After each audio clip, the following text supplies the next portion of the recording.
Captain America Brave New world के साथ Marvel अपने मल्टीवर्स सागा के आखिरी चरण में आ रही है, तो ऐसे में हर एक टीज पर खास ध्यान रखना चाहिए जो एमसीयू करने की कोशिश कर रही है। उन्हीं टीज और ईस्टर एग्स की प्रथा को आगे बढ़ाते हुए देखने को मिला ब्रेव न्यू वर्ल्ड में भी मार्वल का पारंपरिक पोस्ट क्रेडिट सीन। क्या था इस फिल्म के क्रेडिट सीन में, इसे जानने के लिए स्पॉयलर्स का सामना करना पड़ेगा, तो बजा दूं घंटी स्पॉइलर वाली, क्योंकि ये है Captain America Brave New World post credit scene breakdown video. पर उससे पहले लाइक सब्सक्राइब कर दीजिएगा, नोटिफिकेशन घंटी बजा दीजिएगा ताकि अपडेट मिलते रहे आप लोगों को। और वेलकम टू द चैनल जो प्लेटफॉर्म है एमसीयू, डीसी और फिल्मों की हर खबर का just a review. Captain America Brave New world में है एक पोस्ट क्रेडिट सीन जो आता है एकदम आखिर में, जो सेटअप कर रहा है एवेंजर्स डूम्सडे और एवेंजर्स सीक्रेट वॉर्स को।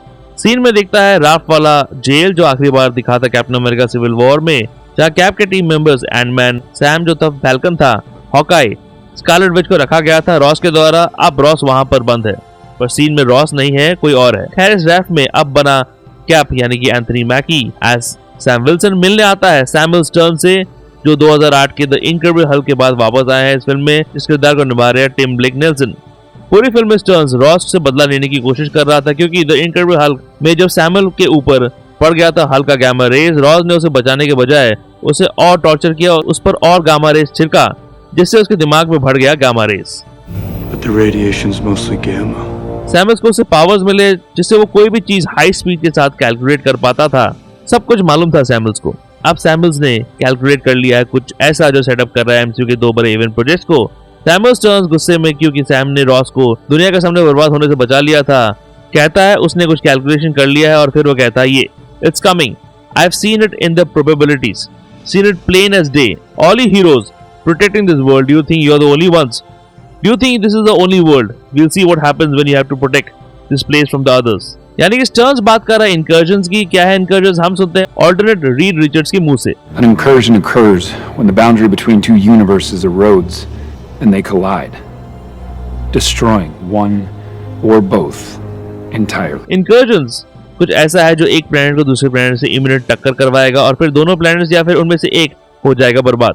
टर्न्स का ये line do you think you are the only ones, do you think this is the only world, actually pinpoint कर रहा है अलग अलग यूनिवर्सेस की तरफ जो एमसीयू में ऑलरेडी एस्टैब्लिश हो चुके हैं। 616 जो एमसीयू का मेन यूनिवर्स है, उसके अलावा doctor strange in the multiverse of madness में 838 वाला यूनिवर्स देखा गया था। द मार्वल्स के पोस्ट क्रेडिट सीन में एक्समेन का यूनिवर्स दिखाया गया था जहां मोनिका रैम्बो फंस गई है। फैंटास्टिक फोर फर्स्ट स्टेप्स घटित होगा एक और अल्टरनेट यूनिवर्स में।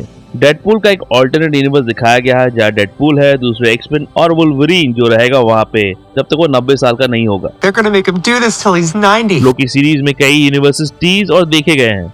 इन सारे यूनिवर्सेस में अलग अलग हीरोज हैं जो अपने यूनिवर्स को बचाने के चक्कर में दूसरे यूनिवर्स को खत्म करने की कोशिश करेंगे, क्योंकि एक बचा तो दूसरा मरेगा। और यही कहानी थी जोनाथन हिकमैन की कॉमिक बुक सीक्रेट वॉर्स की, जो मार्वल अपने दोनों टेंटपोल फिल्मों के लिए अडॉप्ट कर रहे हैं, जहाँ यूनिवर्स होंगे कोलाइड और हीरोज अपने यूनिवर्स को बचाने की कोशिश करेंगे, बाकी दुनिया जाए भाड़ में। हे भगवान ये क्या हो रहा है? और इन सब का फायदा उठाएगा डॉक्टर डूम, जिसका किरदार निभाने वाले हैं रॉबर्ट डाउनी जूनियर, जो सारे यूनिवर्सेस को मिला के बनाया गया एक यूनिवर्स जिसका एम्परर बनेगा वो खुद, यानी कि गॉड एम्परर डूम। उसका मकसद होगा दुनिया बचाना, बिल्कुल उसके वेरिएंट टोनी स्टार्क की तरह, पर तरीका होगा अलग। उसके हिसाब से वही इस दुनिया को कंट्रोल में रख सकता है, उस पर राज करके, ताकि दुनिया में कुछ और ऐसा ना हो। इसी आने वाले थ्रेट की बात कर रहा था लीडर, जो हो सकता है इन फिल्मों में देखे अगर ब्रेव न्यू वर्ल्ड हिट हुई तो।